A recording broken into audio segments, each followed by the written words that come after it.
James Nelson, United States Army, Vietnam. Interviewed James in Owensboro, Kentucky. It was May 28, 2006. It's been 18 years ago almost.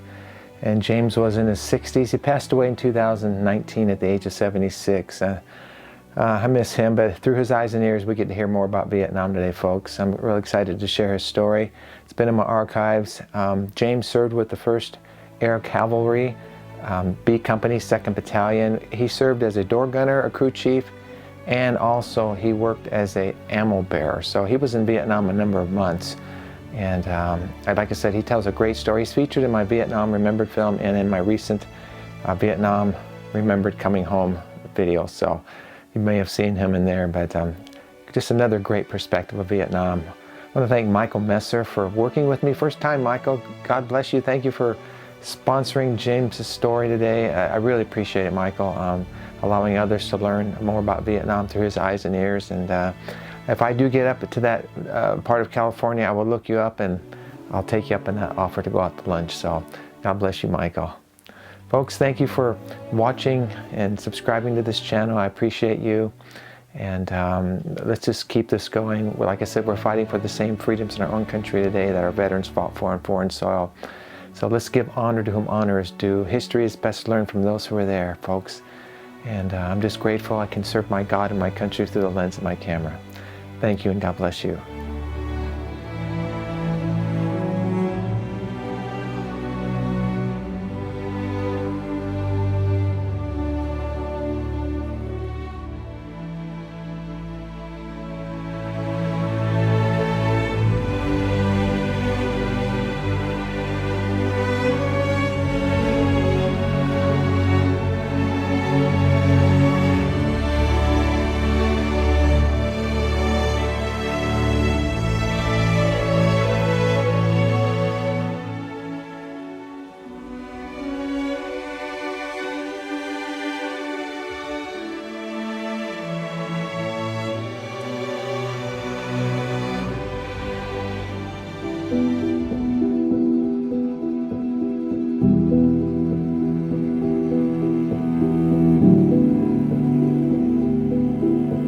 Vietnam, okay? If I'm involved in there, what you were there in 64, 65, did you say? What year? I was there almost almost 60 months. Okay. When did you first arrive in Vietnam? I think it was about 14th of December, 65. Okay.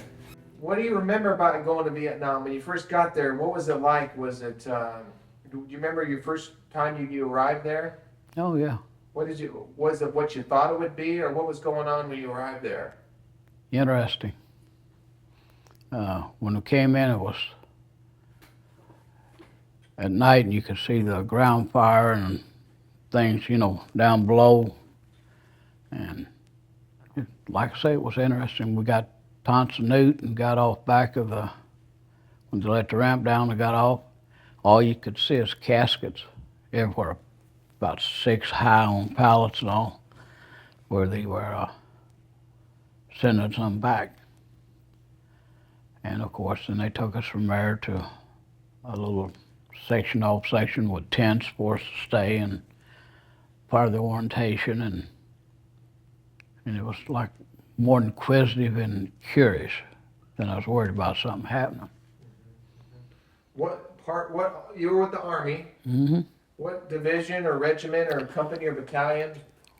1st Cav Division. And, well, I was in B Company, 2nd Battalion, 20th Air Rocket Artillery.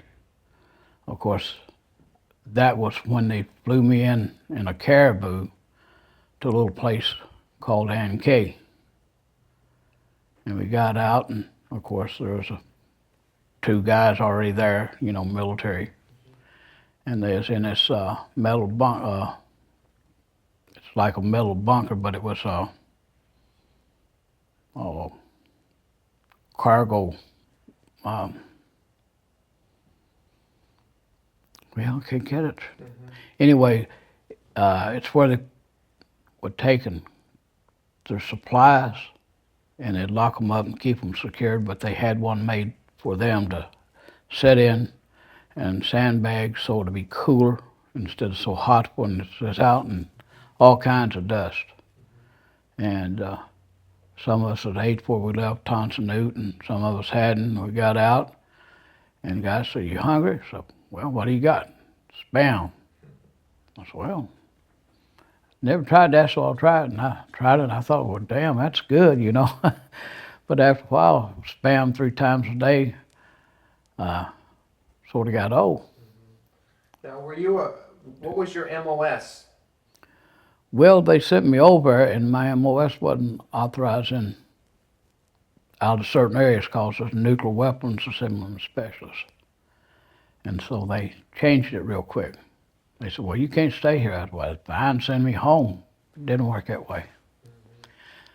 So they assigned me as a 13A10. It's like a ammo humper with artillery. They classified them like a gun bunny. You know, it's the ones that fire the artillery and different things.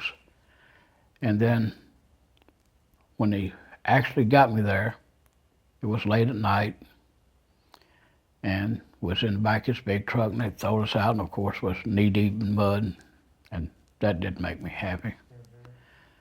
And they said, "You see that light over there?" And it was dark. I said, "Yeah." He said, "That's where you got to go." So I went. And I got in, and I seen the Sergeant Major Cantrell, hell of a guy. And he wanted to know who it was and who I'm supposed to be with, and I told him. And so he said, "Well, come here, let me show you where you're going to go." He says, "You see that light over there? Head for it." Of course, you'd end up falling in these damn ruts and everything and slopping through the mud. And I finally got there, and the first sergeant was Zeni Watkins. Never forget him. He had one of his handlebar mustache and all curled, you know. Thought he was a cool guy, but he was a really good guy. And then, wanted to know what I was doing there. I said, "Well, hell," I was told to come. I said, "Here I am, you know. What do you do?" I said, "Well, whatever you want." And so, next day they signed me to a group of them there that was working with the assembly of ammunition, rockets, different types, taking them out of crates, putting them together. And that's what I did for about the first 3 months. And I was also a truck driver, and he sent me out, and they run off and left me for about 2 weeks by myself. And I finally come back, and he won't know where I've been. I said, "Well, hell, I don't, you know, pick a spot. I don't know where I've been." And he's worried about the truck. "Well, where's the truck?" I said, "It's out there smoking." Tires was about burnt off of it, where it run over some booby traps. And, but got back, and everything was all right, and I walked out on flight line, and they had a Major Kilpatrick. He was a maintenance officer. And I was looking at a helicopter, and he says, "You think you can change that servo?" So what, that little black thing up there moves back and forth? He said, "No, that's the wrong one. Come here, let me show you." Crawled up here. I crawled up on it, looked down through there. He said, "This is a servo." Showed it to me. And this is servo, this. And I need this taken out and replaced. I said, "Well, I don't have no tools or nothing." He said, "Don't worry about that." He said, "Can you do it?" I said, "Sure." So he said, "You need the book?" I said, "Well, I guess." And anyway, I took it apart, took it out, put it back in. He checked it. He said, "You do this before?" I said, "No." He said, "You're a crew chief?" I said, "No." He said, "Well, how do you know do that?" I said, "Just common sense. You know, if you use it, you can avoid a lot of other things." And he said, "Well, you want to become a crew chief?" I said, "Yeah." He said, "Good." He said, "We're going to take our first flight tomorrow." I said, "On what?" He said, "This one." He said, "You fix it. You should be willing to fly on it, you know." I said, okay. And that's how I got to become a crew chief. So now, were you? What was the job of a crew chief? Were you tell me about a mission that you flew, and getting into an LZ or anything like that you got into, and what your job was. Well, the crew chief is responsible for the aircraft, the maintenance, the upkeep. He is also a door gunner. And I'd never fired a M60 in my damn life until the first fire mission we went on. And you could see him down there and watch him shooting at you. And he said, fire, and I'd fire, and it'd get about 2 rounds off. And I, damn, and we had, some of them they called them, had them a pole mounted on it. Myself and a couple others, we had a chain on ours because you had more freedom to sweep and, underneath the aircraft and everything else. And we got back, he said, hell, you supposed to shoot more than twice? And I had an ammo box that we set like this in the doorway, and we'd put a foot over it and let the ammunition come up this way. And we'd put the ammunition in, and I scratched my hand. And I said, well, what in the hell is that? And looked, and around it went through the ammo box, and of course when it went through it spread the metal out and went out the other side and out the door. Well, doors were back, so it was no big deal. And after that, I said, well, you don't get it unless it's your time. And that's one of the few times, well, the only time that ever happened that way. Every incident's different, similarities. And I flew all over Vietnam, north, south, east, west, Cambodia, and a little bit everywhere. Fire missions, rescue. My primary job was crew chief, door gunner, and rescue and recovery, and at times operations. And if anybody got shot down, they got the word, off we went. And did that happen? Oh yeah, a lot of times. So what did you have to go do when someone got shot down? What was your mission? Go get them, bring them back. Tell me about a mission that you remember that was that you wanted. Well, we was in Cambodia, and we had a loach shot down. That's a little aircraft that looks like a half egg, you know what I'm talking about? And they called us up, we went to get them, went in and got to them, and they had slashed their throats, shot one guy's finger off to get his ring, and booby trapped them, but terrified them all first. I mean, you could tell where they were. And my job was to go and get people first, aircraft equipment second. And shoot, I don't know how many of them I've done. Probably 30, maybe 35 of them. Did you fly in the Huey gunships? Mm-hmm. Tell me a little bit about the Huey, what it was used for, and again, some missions that you went on. What was it used for? Well, ours were we carried the rockets, so-called, so we were there with the artillery. And we had the M60s, instead of, some of them had guns on the side that was machine guns, automatic. Some of them on certain missions, we had missiles.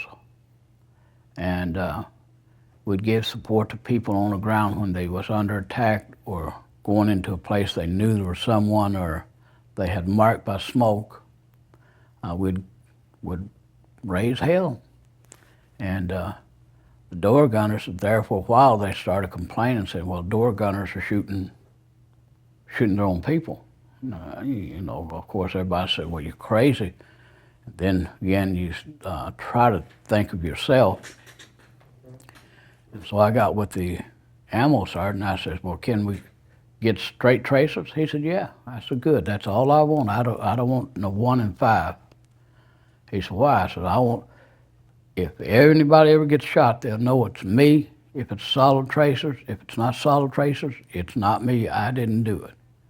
And I've had them a lot of times, and that it would get so hot you could see the barrel turn cherry red and watch the rounds go through. And we was at Khartoum one time, and the operations officer come out, looked at my aircraft, seen all I had on it. It was loaded for bear. And he said, "You can't carry over 1,000 rounds." I said, "Well, you're crazy." And he said, "Well, I told everybody else, you better not fly with more than 1,000 rounds." I said, well, okay, fine. So they got a fire mission, and I guess I was about like a salted hen or something, you know, pouting. I was mad. And I took it all out, put 1,000 rounds left in there. I told the pilot, "There, damn thing is, if you think that'll protect you, take it, baby. One of you can fly, and the other one can be the door gunner." He said, "Why?" And I told him, he said, "Get your ass on here, put that back, let's go." And we went out, and there's heavy contact was coming back, and of course they was calling and said, "What's your expenditures?" And, you know, some said 30 rounds, some 300 rounds, some 800 rounds. And then it come our time, and of course I reminded Paulus what he said. He said, "To hell with him." He said, "If we hadn't had it, we probably wouldn't have come back." And mine was like 3,000 rounds of M60, case of WP and a case of frags, and I just, you might say that I was extreme and dumb, because if we ever got a direct hit, it would have been over any damn way, but we wouldn't know it. And I always went heavy. Okay. And like I say, if somebody got shot down, we went down to get them if we could get to them, and we'd sometimes we'd take supplies from one place to the next place, but was mostly air support for the infantry when they'd go somewhere that was highly populated with Viet Cong or NVA or heavy movement. And tell me what you did on a mission though, support. I mean, were you shooting that machine gun a lot going in? You were flying in with a bunch of Hueys? Tell me about something like that. Well, we usually support the lift ships, which would carry the infantry in, and we would fly support and fire rockets into an area to try to neutralize it. And then once it get on the ground, we'd use the 60s to help give them suppressive fire to protect them or keep them if we could see something, rather than let them run into it and be caught blindsided. And that was a primary thing. That was for protection, you know, the pilots and of course ourselves. And so you were door gunner that whole time during these operations there? Well, door gunner. I got promoted, become platoon sergeant, maintenance NCO, and rescue and recovery. Of course, rescue and recovery had no particular MOS. There wasn't no per se school. It was you was either dumb or you had the gumption to take it upon yourself to do best you could to make sure people came back. You were a platoon sergeant in the infantry? No.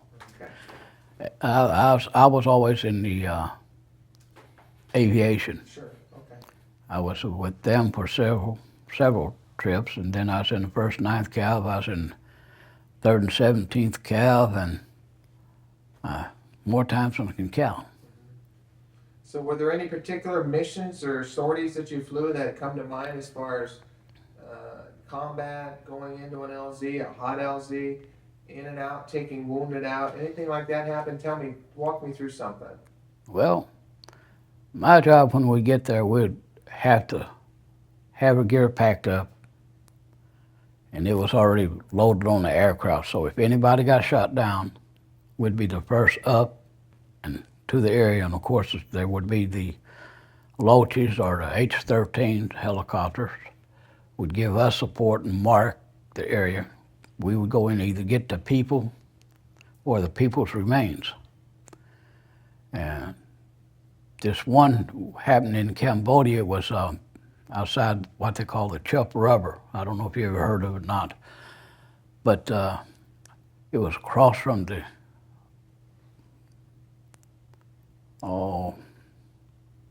I done forgot the name of the river, but on one side there was supposedly a regiment, and on the other side was supposed to be a regiment. And anyway, when this aircraft got shot down, they bounced us to go. We got off, we went, we got them. And when we got there, I had to lift up the bodies and run my hand between them because they had poured a case of frag grenades in there, and a lot of them had the pins pulled. And so you had to get up one and maneuver your finger around it and take it and hand it to somebody on outside so they could lay it down away from the aircraft. And I got them out, and of course, get them up on my shoulder and pack them from there to wherever we could get them to the aircraft. Sometimes it might be 75 yards, sometimes 100 yards, sometimes more. And it was just to get them because they were there, not because you liked them or you didn't like them. It was, my idea was that somebody somewhere liked them, whether it's a mother, uncle, aunt, uncle, or niece, or could be father or whatever. And we went in and we got them, come out, and went back to the company, and they it was getting late, sort of like sunset, and there was a Captain Unansky with me. And he said, well, what's going on? I said, what do you mean, what's going on? He says, I don't hear nothing. I said, there's nobody here. We're here, you know, in the middle of the tea plantation, no building, no nothing, just a road. And we'd go in with a, well, let's say a small platoon of Vietnamese soldiers, which they were with us. And they had one that was a scout force. And there was a Phu, Yak, and Lin. And Phu was sort of crazy, but he was a good guy. And he told Captain, he says, die we, he said, today's a good day to die. And of course the captain, he said, you know, he freaked out. He said, what do you mean? He said, they gone. You hear anything? Whop, whop, whop, whop, whop. And he said, no. So he called them up, and they said, well, we're flying right beside you. I can see you in there. Hell, y'all got a load there. He said, no, you can't. He said, what do you mean I can't? I know what I see. He said, we're still down here on the ground. You'd run off and left us. So the one picked up the bodies was supposed to swing back and come in and get us, but they just took off, and there they went. And so he said, well, we don't have the fuel to get back. It's getting late, sun's setting. What do we do? I said, tell him you need the fac, you need Puff the Magic Dragon, and you need the Firefly. He said, what's that? I said, just tell him. Of course, that was the flyer ship was, you know, and Puff the Magic Dragon was an aircraft equipped with the 50 millimeter cannons, and they were pretty good. And so eventually, one of the other companies, sister companies, was listening in. And he said, boy, these guys out there stuck by themselves, nobody get to them, they don't have the fuel. He said, well, but I can't go get them. He said, why? And somebody had deadlined the aircraft because they didn't want to fly. But one of the pilots happened to be a maintenance officer, so he got up there and checked it out and said, hell, ain't in the room, let's go get them.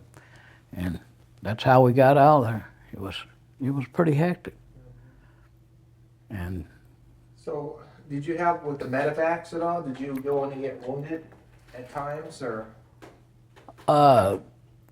Sometimes, most times they wasn't wounded. It was just an aircraft that got shot down, and that's lucky enough to not be hit or something, just a mechanical or whatever. And then There was the day we got shot down. That was a little exciting. Tell me about that. Well, it was down in the Antelope Valley, and they needed support. So we went out to fly with them and took hits. We come back, rearmed, went back to go get and help support them, and we got shot down. I got shot in the leg. We caught on fire, and I lost the tailbone just above the trees when we went in, upside down. They got out, pilots screaming, "We can't get out, we can't get out." So I just screamed back, roll between the seats, and I'll break you, help break your fall, and they could get out. But during the excitement, they took off and left me there by myself. And I guess when I fell down, and after the second one, I didn't actually look. I just felt for a seatbelt, and I stand there and pull on this seatbelt, and damn! And I had my visor down. It was starting to melt, and my knees were sort of smothering. And I looked there at those rockets. In slow motion, it's the way it seems. And I looked at all that ammunition, those frags. I said, well, this is hell. Here I am, I can't get out. Don't know where in the hell they are. And if one goes off, if the ammunition goes off first, how many times will get hit, where will it get hit, so forth. That's stuff that just went through my mind. And then I happened to look down, and I seen I had a seatbelt that didn't have anything on it. It wasn't connected to nothing, so I flopped down, disconnected the seatbelt, knocked the helmet off, and got the hell out of there. And I guess I got about 75 feet away, and I put my foot out to stop, and of course, I hit the dirt because I was shot, and of course, I wasn't worrying about it at that time. I was just worried about getting out of there. And we went in to support the guy that got shot down first. He only had 7 days left in the country. But crew chiefs and door gunners and pilots were unique in what they did. You were closer than a lot of people was, because he had to rely on you, you had to rely on them. And of course, you had the good ones, you had the bad ones, you had the in-between ones. But all in all, they're a hell of a good bunch. Are you proud for what you did in Vietnam? Well, yeah, I'm not ashamed of it. And I can remember coming home many times and going through the airport, and when they come up to you and they'd look at you, and they'd have the little bandanas on and their signs and slogans and, baby killers and all this. And one of them called me that, and I said, what'd you say? He said, how many babies you killed today? I said, come here, I want to tell you something. I said, how many you got? And you'd thought I hit that guy with a 2x4. He got back, he said, oh, this guy's crazy, stay away from him. I could go anywhere in the airport, nobody come around me. I said, well, you ask a stupid question, get a stupid answer. But there is nobody, nowhere, then, before, and even now, that innocent people doesn't get hurt, killed, maimed, or something, whether you know them or you don't know them. And a lot of them say, well, you ought to hate them. I said, for what? They're just doing the same damn thing I'm done, trying to survive, and who gets who first is the way to go, And no, I'm not ashamed of it, and I detest the way they're doing the soldiers today. And most of it is through the ignorance of our politicians. Open their mouth and saying things, or just like John Kerry, he's supposed to have been a hero. He was a totem pole hero.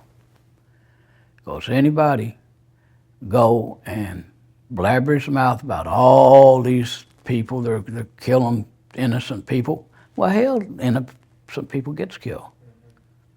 But he put the image up as if they're just going in there and setting everybody out here and shooting them.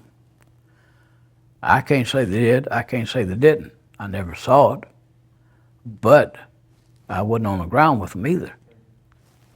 And but I saw what they've done to our soldiers. And of course, you're not allowed to say certain things. You know, it's got to be mum, mum, hush, hush. And it just burns me up. And it's just like him and Jane Fonda. They sort of like in Hall of Fame, Hanoi. They got pictures up on the walls and how they, you know, they helped them and all this shit. And it just burns me to the wrong end, I guess. Tell me just about the Huey helicopter again. I mean, what it was, what it is. The Huey, the A models and B models were used for gun shifts basically, and the Charlies and Deltas was used for control and command shifts, which flew in the stratosphere so they didn't get shot. And they were used for medevac, carrying supplies, sling loads, a little bit, you know, basically that. But the ones that the medevacs, they were in more danger than anybody because most of them couldn't even carry a weapon. They'd go in the area and that was it. You know, you got shot at, you got shot at. You didn't always have a M60 like we did, where we could fire back if you could see them or know where the fire was coming from, directed to, you know, be suppressive and try to protect everybody and get the hell out of there. But that was the basic thing with them. And then of course the Chinooks, they were used for heavy loads and large number, sometimes like a couple of platoons, maybe a company of infantry or ARVNs, one location next, they sling load bladders of fuel from one place to the next out in the middle of nowhere, just so that the aircraft, when they in this area working, that they could fly in, refuel themselves, take back off to make contact and hopefully break it up. Were there drugs used in Vietnam? Well, I tell you, I don't doubt a damn bit, but all these people complain about it before anybody went to Vietnam. You had forms you had to fill out saying if you were taking marijuana, if you're taking any kind of drugs, blah, blah, blah, blah. And in my opinion, 50 or 75% of them that were on drugs were already on it before they got there. But you wasn't allowed to say that. And the reason most of them stayed longer, they had better stuff, stronger stuff, they got it cheap, and just like any market, it's a money market, and a lot of them made a lot of money off of it. And a lot of them got messed up on it. And I might have had a third of a beer all the time I was there. I never drank a lot. I never used drugs, because a healthy mind is one can think. And if you can think, long as you're well and you can think, you can possibly survive it. But when you're not, the odds are against you. And I've heard them say, man, I just wish I'd go ahead and get shot. I said, well, take your damn gun and shoot yourself then. It's that simple. You know, I'm not sympathetic toward anybody who takes drugs or uses drugs unless they're taking it for pain, or medical reasons.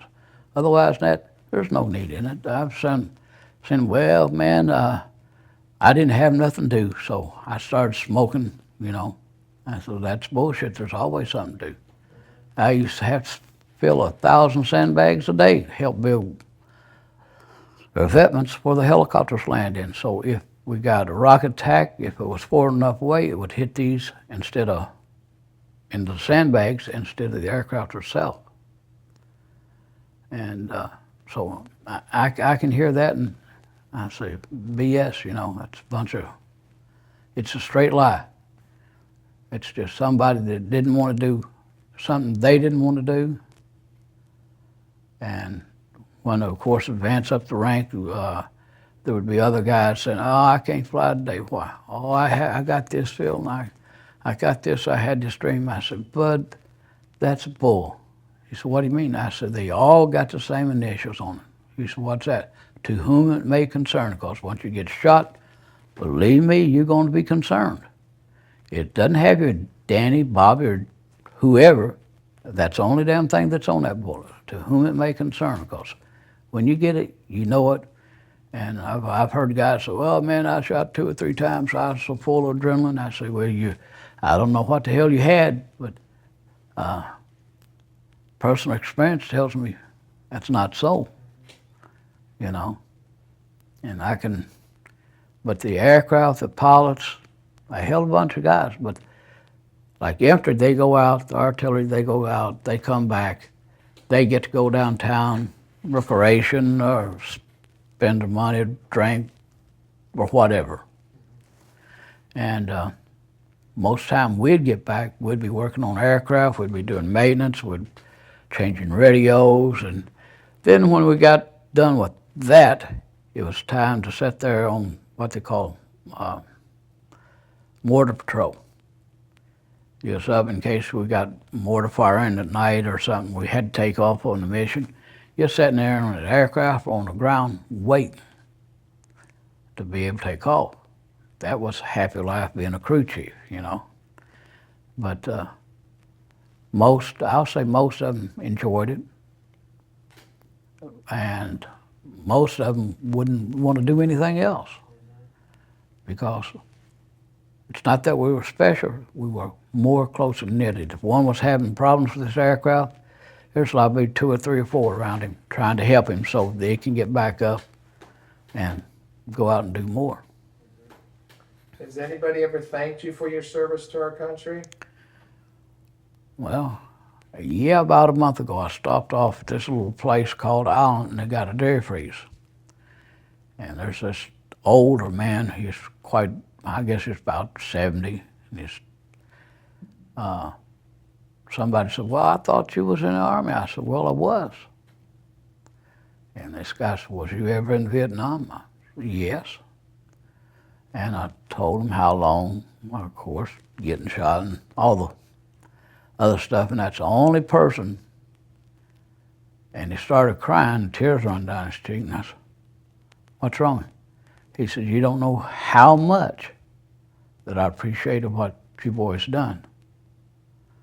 I said, well, you know, that's what I was there for. If you look around, doesn't matter what country you're in, what location you're in, and anybody can say I'm lying, but I'm not. If you look for the good, you can find it. If you never look for the good, you never see it, even if it's sitting right in front of you. And I liked it.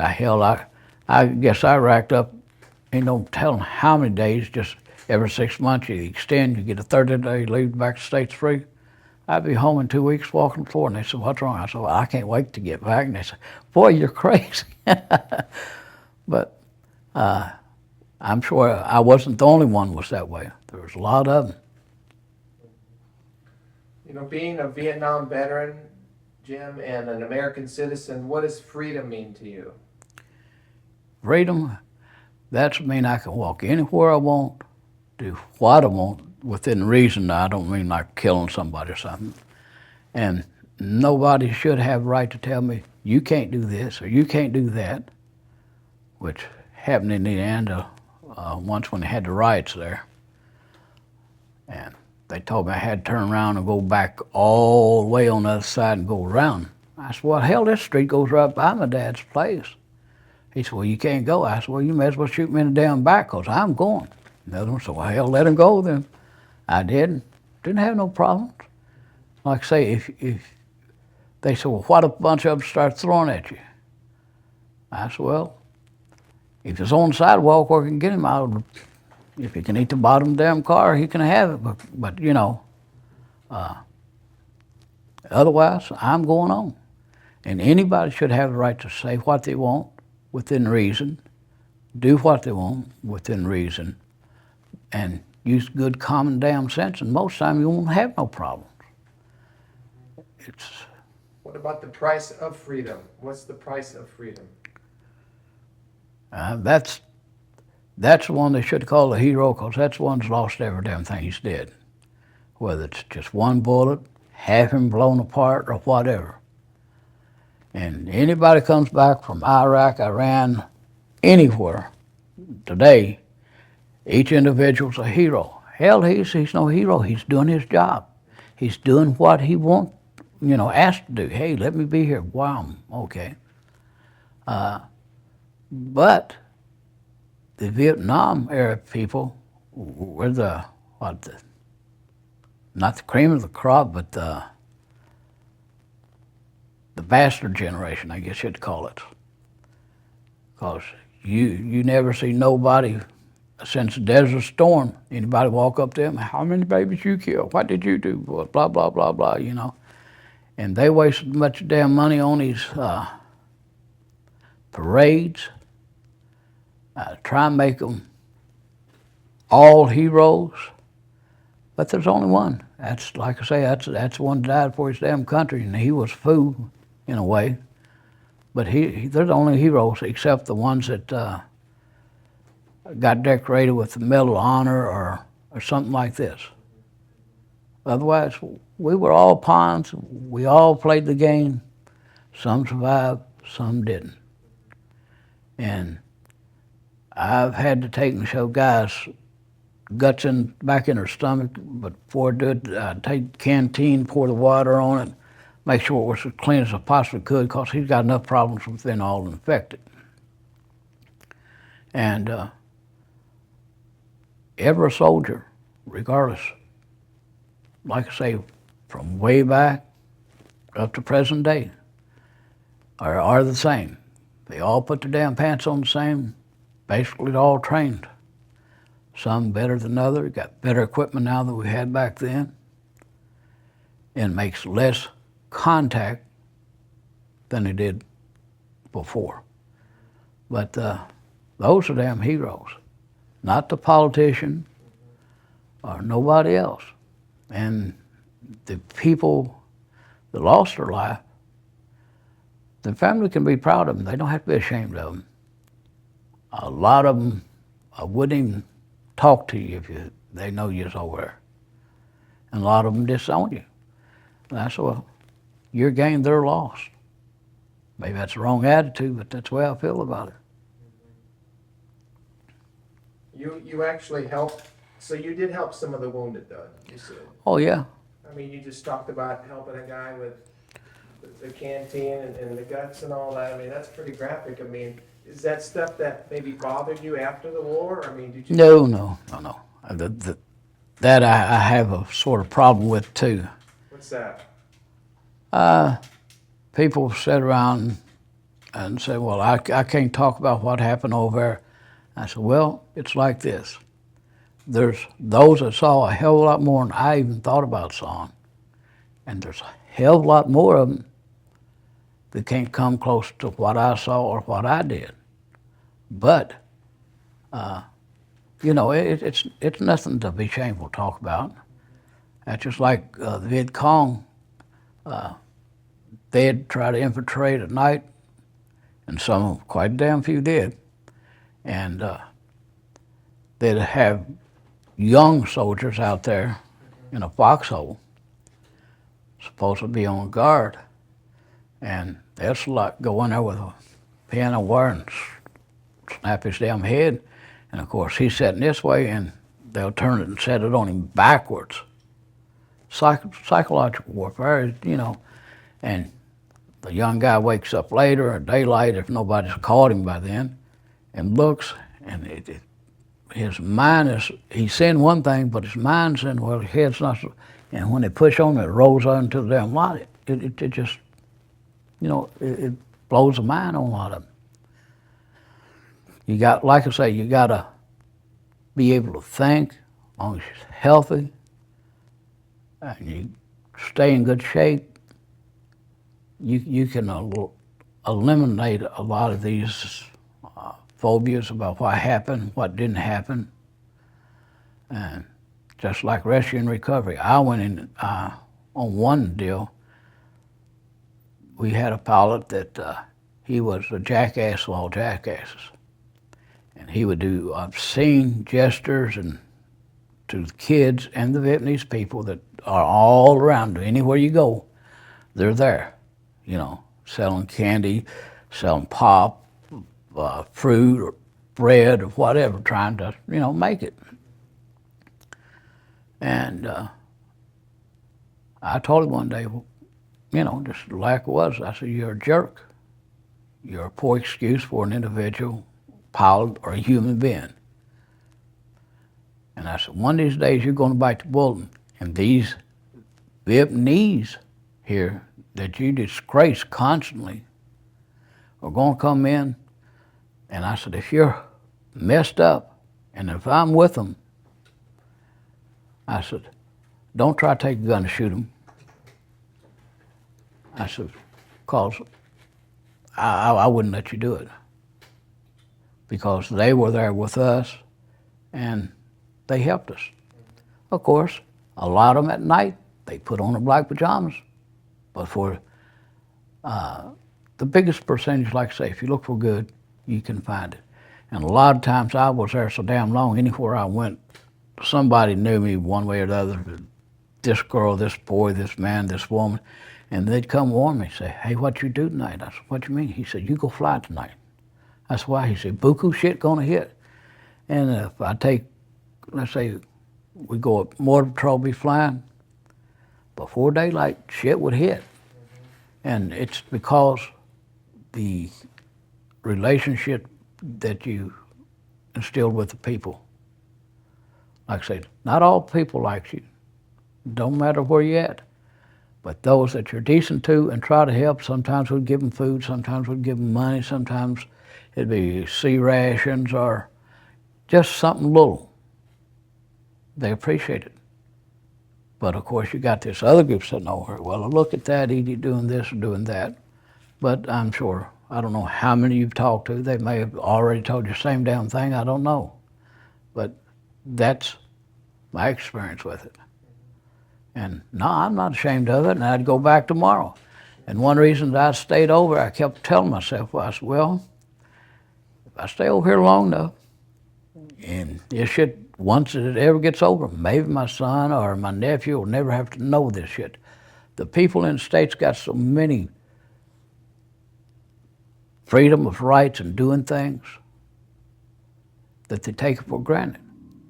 Now the problem as of today, what we're looking at is that all these people complains about anything it's all negative. You don't see the news media going over there and say, well, look this little boy here, or this woman, or this man, all deformed and everything. And then next time they say him, he looks like a normal kid. Well, more than likely, the soldiers that were there took up money to get him surgery so he'd look like something instead of a freak out of a horror movie, you know. But that's always happened, and no doubt in my mind, it always will happen. But our thing, the people in the United States has got so situated or that they don't think anything can happen. But when it's knocking on your damn door and it's happening to you, it's too damn late. They say, well, we always, if you're gonna fight a damn war, engagement, skirmish, whatever you wanna call it, if you don't go there and do it, it's gonna happen here. And then it's gonna be too damn late. And then all you people that's complained about the military and all this, you're gonna wish the hell you'd listen instead of condemning so damn much. And is there another incident, or if you helping a wounded person that you can tell me real quickly that comes to your mind? Maybe somebody that was wounded really bad, and what kind of medical treatment or what you did for them? Well, there was 3 of them that I can think of. They had 5 days left in the country, and we were at the mess hall, and the ammo bunker was sort of maybe 150 yards from it. And they were driving in the Jeep, just stopping and talking to some boys at a bunker, and incoming came in and hit in the ammunition area, and of course it made a lot of commotion, and boys got hurt, and all 3 of them ended up dying. But, you know, you try and encourage them and say, hey man, keep fighting, don't give it up. Everything's gonna be all right. Although, same times, a lot of times you know it's a damn lie. But you know, if I tell them, hey man, you're gonna die, just lay there and bleed to death. But it'd take I guess, a rotten person that doesn't have a concern when something like that happens. It affects you, but it may not affect you as bad as it would someone else. A lot of people can take almost anything. Some people can't take a thing. And my thing was, well, somebody, just like this one, I told him that he is a jerk. Somebody loves you, with your mother, your grandmother, your aunt, your uncle, your niece, your nephew, your son, your wife, whatever. Or it's your damn dog, and if you got a monkey, he may be it. But I think you're a sorry individual, the way you do. And a week later, I went and got him also from Cambodia. And he killed another good pilot with him at the same time by showing off. But it happens, you know. Have you been back to the wall in Vietnam? Washington? No, you know, the one they call it the traveling wall. I've been to that one, and it was sort of a unique experience. But when I seen my own name up there, it sort of was a little weird. I thought, now what's going on here, you know? But there's more than one person in the world got the same damn name you do. And come find out, I checked on it and everything, and just see if it was a mistake, but it was another one that was from, well, I think it's from Massachusetts or somewhere. And they said cause of death wasn't due to combat. That means he either was stupid enough to kill himself or stepped in front of a truck or some damn thing. And I said, I can't believe that. I'm going to ask you to do one more thing that I've asked all the veterans. Right. If this is okay, at the end of my interviews, I always like to have them give me a salute into the camera. Can I ask you to do that from sitting from where you are? Well, yeah. Okay. Okay, sir, right into the camera. Now? Yes.